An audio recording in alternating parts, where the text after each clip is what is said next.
After pastoring the St. Paul Catholic Newman Center in Fresno for 14 years, in 2008, Msgr. Perry Kavookjian was asked by Bishop John Steinbach to be the founding father of a new parish which was desperately needed on the west side of Bakersfield. Ever ready for a challenge, Msgr. Perry moved south and little by little started forming the nucleus of what would become in time a very committed community of more than 750 registered and active families. On the day before the parish's first Masses, Msgr. Kavookjian shared high points of this ongoing journey of forming community and building a church. Father Perry, congratulations on this magnificent new church that you have.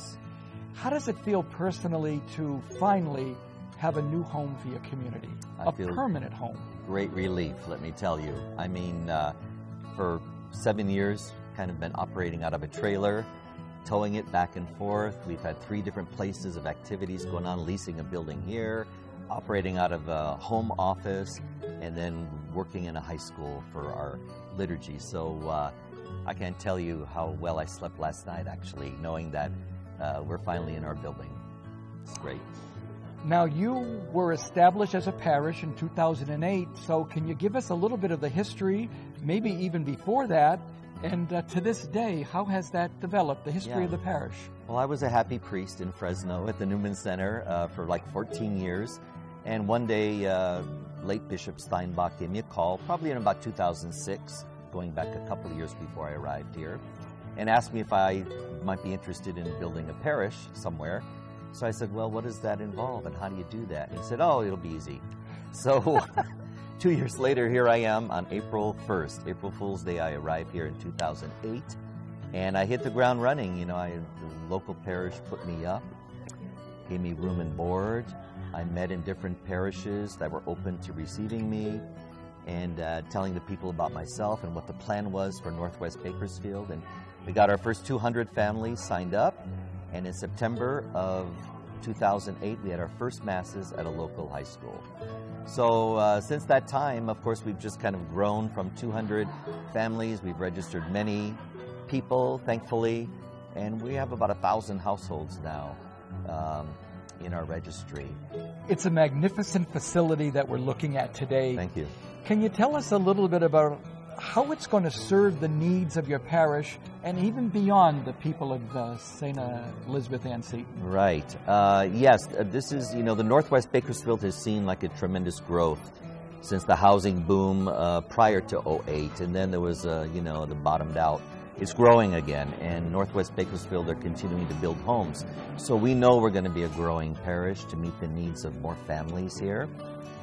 It's our understanding that not having had a parish here in this area for 40 years, there are many people out there who are looking for a place to worship. We have a lot of work to do with evangelization in the community.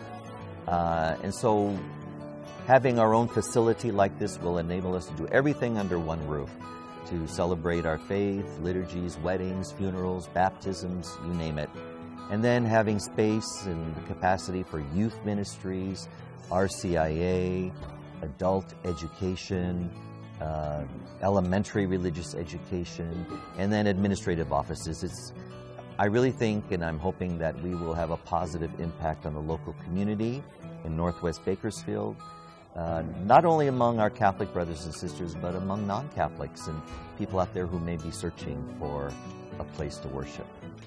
Now, it's not only a beautiful complex, but it's also the community. What can you tell us about your parishioners, this community that you've nurtured along for these 7 or 8 years?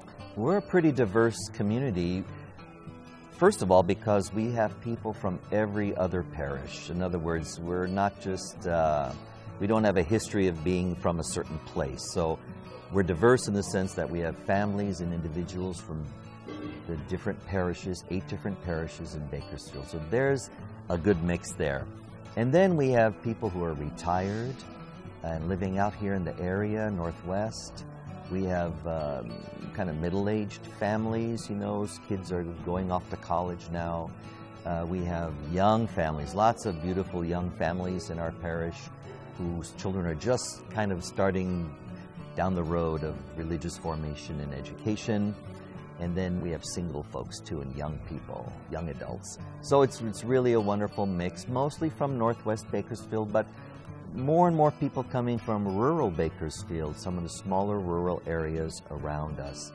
So I see our parish as kind of being a central gathering place for people of faith from this particular area. What wisdom, Father Perry, do you have? What advice for those parishes that might be looking at what you've done these last years, building a community and actually creating a church base? First of all, I think don't worry about money right off the bat. I think the first thing we think of when we know we have to grow a parish or build or start a parish, we think about money. So yeah, that's an important thing. But the first step, and this worked for me so well, and I'm grateful that someone gave me this advice, stay close to the people. It's the people's parish. They are the ones who are going to call this home for generations to come, future generations, their children, their children's children. Clergy are going to come and go. So I would say you don't come in to a place saying, this is what we're going to do, or this is what I'm going to do. You start with the people, you gather them together. You have to form a community. You have to find like-minded people to come together to embrace this vision, and then work with them, collaborate with them, let them take the lead, and to start putting things together so that their ideas and their hopes and wishes can be realized. Because, who knows how long I will be here or any priest is going to be in their parish. So we do it for them, and we empower the laity to really take charge in the development of places of worship and their parish facilities. Father Perry, finally, you've reached a milestone today with this beautiful open house and with all the new facility. Yeah. What do you see long range, your vision for St. Elizabeth Ann Seton, and what that community will be and do?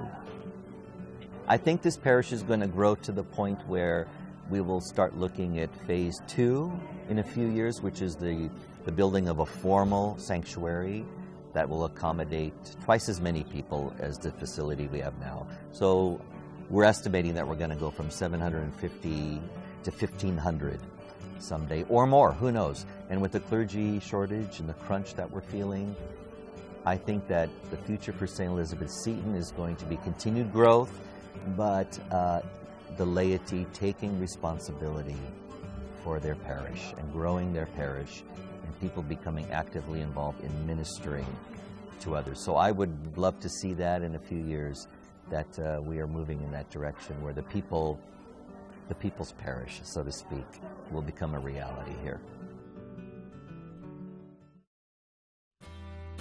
St. Elizabeth Ann Seton has many parish leaders who are responsible for the beautiful ministries that have developed over the years, even before the facilities we see today were built.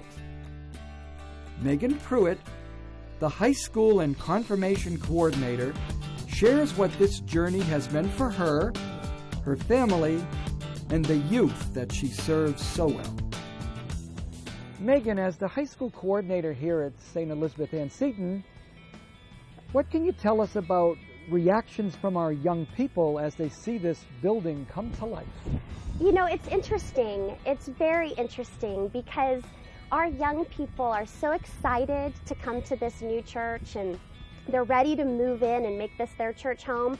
But yet at the same time, you have to remember, if you're 14, 15, even 16 years old and you've been attending Mass at Frontier High School since 2008, that's half your life. So this is a whole new experience for them. It's a real cultural shift. When they worship here, they're going to have to kneel during Mass. We haven't been kneeling at Frontier High School, so they have to relearn how to worship in a Catholic community, and we're going to help them learn how to do that, make this an easy transition for them. Speaking for yourself, Megan, what is it like when you have walked into this building finally completed and for the first time? Well, just grateful, just so grateful to all of the people that gave so much of their time and their talent and their treasure just so grateful to all of that they've been able to accumulate that in order to see this project through.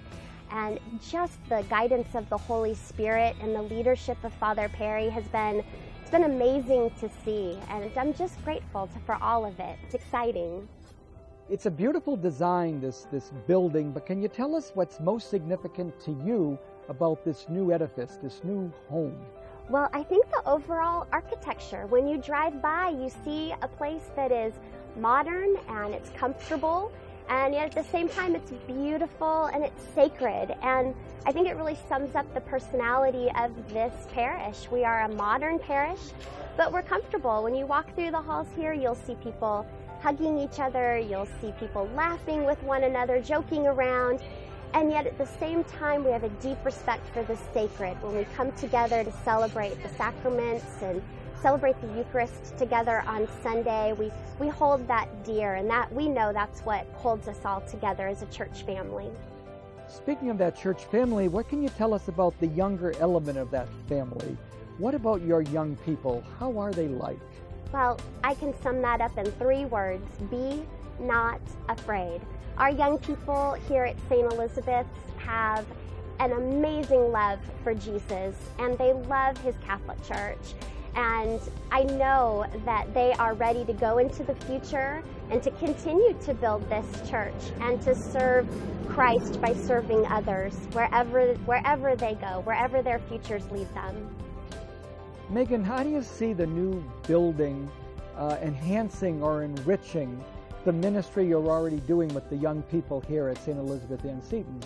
Well, we are just expecting tremendous growth here at St. Elizabeth's, not only in the way we minister to young people and the opportunities we can provide them for ministry, but also to teach them how to minister, teach them how to go out into the world and serve others, to feed the hungry and give drink to the thirsty and do all of the things that Jesus commanded of them. This place is just our anchor, but we know that our mission is out there in the world, living a life as a Christian and loving others as Jesus has called us.